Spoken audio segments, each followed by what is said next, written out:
السلام علیکم، امید کرتا ہوں آپ سب خیریت سے ہوں گے۔ سب سے پہلے تو جو 7 دسمبر احتجاج کی ایک تاریخ چل رہی ہے سوشل میڈیا کے اوپر، میں اس کا آپ کو بتا دوں کہ کوئی احتجاج نہیں ہونے جا رہا۔ اسد کیسر سے منسوب یہ ایک بیان ہے جو کہ سیاسی میٹنگ جو ان کی ہوئی تھی، سیاسی کمیٹی کی میٹنگ، جب یہ ڈی چوک سے چائنا چوک سے فرار ہو گئے تھے یا اپنی جان بچا کر یہاں سے گئے تھے، تو اس کے اگلے دن ایک سیاسی میٹنگ ہوئی تھی KPK ہاؤس میں، تو اس میں ڈسکس تو ہوا تھا، لیکن میں آپ کو کنفرم بتا رہا ہوں کہ کوئی سیاسی احتجاج یا کوئی دھرنے کی تحریک جس طرح کی کوئی چیز نیئر فیوچر میں یا 7 دسمبر کو نہیں ہو رہی۔ دوسرا، کل آپ نے پریس کانفرنس دیکھی ہوگی KPK کے وزیر اعلیٰ کی، تو وہ ایک اچھا بچہ بن کے انہوں نے کل پریس کانفرنس کی، کافی چیزیں کول لگ رہی تھیں، کول ڈاؤن لگ رہی تھیں۔ بیسکلی ہوا یہ ہے کہ اس سے پہلے جب یہ گئے اور گورنر راج کا ایک شوشہ چھوڑ دیا گیا، جو میں نے آپ کو اپنے ویلاگ میں بتا دیا تھا کہ کوئی گورنر راج لگنے نہیں جا رہا، تو اس کے بعد پھر جو KPK اسمبلی کا جو اجلاس ہوا، اس کے اندر بہت جو شیلا خطاب کیا تمام ممبران نے اور KPK کے وزیر اعلیٰ نے بھی، لیکن کل KPK کے وزیر اعلیٰ جو تھے وہ بالکل اپوزٹ لگ رہے تھے۔ اس کی وجہ یہ ہے کہ کچھ معاملات ٹھیک ہونے کی طرف جا رہے ہیں۔ معاملات پہلے بھی کسی حد تک ٹھیک ہو گئے تھے اس سانحہ سے پہلے۔ بیسیکلی اسٹیبلشمنٹ اور جو حکومت جو PTI ہے ان کے ساتھ ہاتھ ہوا ہے۔ بشرا بی بی کو جو 1 مہینہ پہلے چھوڑا گیا، اکتوبر کے اندر بشرا بی بی کو چھوڑا گیا، وہ بھی کسی ڈیل تو نہیں کہہ سکتے، لیکن ایک سمجھوتا تھا، ایک وہ اپنے قانونی تقاضے پورے کر کے باہر آئی تھیں، لیکن ایک سمجھوتے کے تحت آئی تھیں، چیزیں ٹھیک ہونے کی طرف جا رہی تھیں، کیونکہ پاکستانی اسٹیبلشمنٹ سمجھتی ہے، جب ان کا مائنڈ میں یہ چیز آ گئی ہے کہ 20 جنوری سے پہلے ہم نے چیزیں ٹھیک کرنی ہیں۔ چیزیں ٹھیک کرنے کا مطلب یہ ہے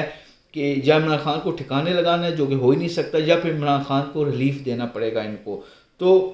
یہ چیزیں ٹھیک ہونے کی طرف ہی جا رہی تھیں۔ احتجاج کے بعد جب انہوں نے ڈیل کا حصہ تھا ڈی چوک نہ جانا، میں یہ آپ کو بتا دوں، ڈیل کا حصہ تھا یا کمپرومائزنگ جو ایک چیز تھی کہ ہم ڈی چوک نہیں جائیں گے، چائنا چوک میں بیٹھ جائیں گے یا سینٹ ٹورس کے پاس بیٹھ جائیں گے، اس کے بعد عمران خان کی رہائی کے سبب بننے جا رہے تھے۔ لیکن میں آپ کو بتا رہا ہوں، خبر دے رہا ہوں، اندر کی بات بتا رہا ہوں کہ ہاتھ ہوا اسٹیبلشمنٹ کے ساتھ، جو فائرنگ وہاں پہ ہوئی ہے۔ جو کیجولیٹیز ہیں، جو شہید ہوئے ہیں، وہ ٹوٹل 12 سے 13 ہوئے ہیں، 3 رینجرز اہلکار جو شہید ہوئے ان کو ملا کے، یہ کنفرم فگر میں آپ کو بتا رہا ہوں گراؤنڈ پہ جو 1-2 رپورٹر ہمارے جانے والے تھے ان کے سورس سے۔ دوسرا یہ ہے کہ جو قتل عام یعنی جو فائرنگ کی گئی ہے وہ رینجرز کی طرف سے بھی نہیں کی گئی، وہ ایک جھتا آیا ہے، ایک پرائیویٹ کپڑوں میں لوگ ہیں انہوں نے کی ہے۔ کہا جا رہا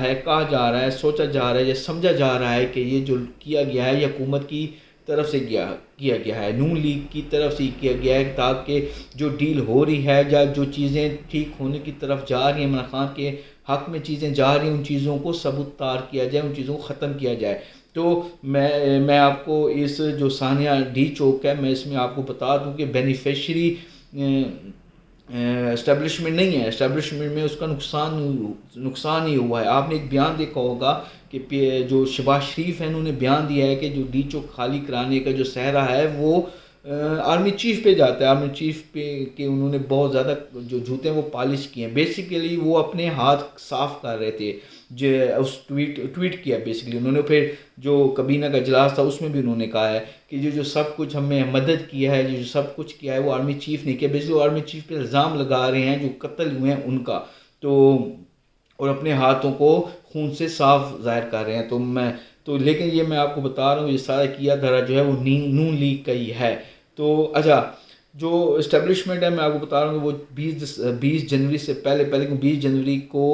ڈونلڈ ٹرمپ نے اپنا عہدہ سنبھال لینا ہے، کابینہ کا اس نے اعلان کر دیا، 20 جنوری سے پہلے چیزوں کو ٹھیک کرنے کی طرف جا رہی ہے اور جا رہی تھی، لیکن سانحہ ہو گیا، چلو جو ہو گیا وہ بھی ایک ہسٹری بن گئی، بھیانک ہسٹری بن گئی۔ لیکن میں آپ کو ایک اور خبر دیتا ہوں کہ آج کے دن سے، آج منڈے کے دن سے، آج سے ملاقاتوں کا دوبارہ سلسلہ شروع ہو جائے گا ڈیالہ جیل کے اندر۔ وکیل جو ہیں ان کی جو پارٹی کے رہنما ہیں وہ بھی جا کے ملیں گے، اور جو دوسرے لوگ ہیں جو تھرڈ پارٹی ہے، جو سٹیک ہولڈرز ہیں، وہ بھی عمران خان سے ملیں گے، اور مجھے امید ہے کہ انشاءاللہ تعالی عمران خان کی جو رہائی ہے وہ مارچ اپریل کے درمیان ہو جائے گی۔ میں نے پہلے بھی آپ کو مارچ اپریل کا منتھ بتایا ہوا ہے کہ مارچ اپریل تک بہت زیادہ چانسز ہیں عمران خان کو رہا کر دیا جائے۔ جو دوسرا ایک کنسیپٹ ہے خدا نخواستہ کہ عمران خان کو مار دیا جائے گا، وہ بھی جھوٹ ہے. ان میں اتنی سخت نہیں ہے، اللہ نہ کرے کہ عمران خان کو اس طرح کا وہ قتل کرنے کی، کہ عمران خان کے ساتھ کے اگینسٹ اتنا سخت قدم اٹھانے کی، کیونکہ پھر تو ان کو کوئی بھی نہیں بچا سکے. تو وہ بھی ایک ٹوٹل جو اینٹی اسٹیبلشمنٹ یوٹیوبرز ہیں وہ اس چیز کو زیادہ پھیلا رہے ہیں. تو عمران خان کو سختی کی گئی، 20 دن آئسولیشن میں بھی رکھا گیا، بہت زیادہ سختی کی جا رہی ہے، لیکن وہ انسان ٹوٹنے کا نام نہیں لے رہا. اب اس کو رہا کرنا ان کی بہت بڑی مجبوری بن چکی ہے. بہت شکریہ.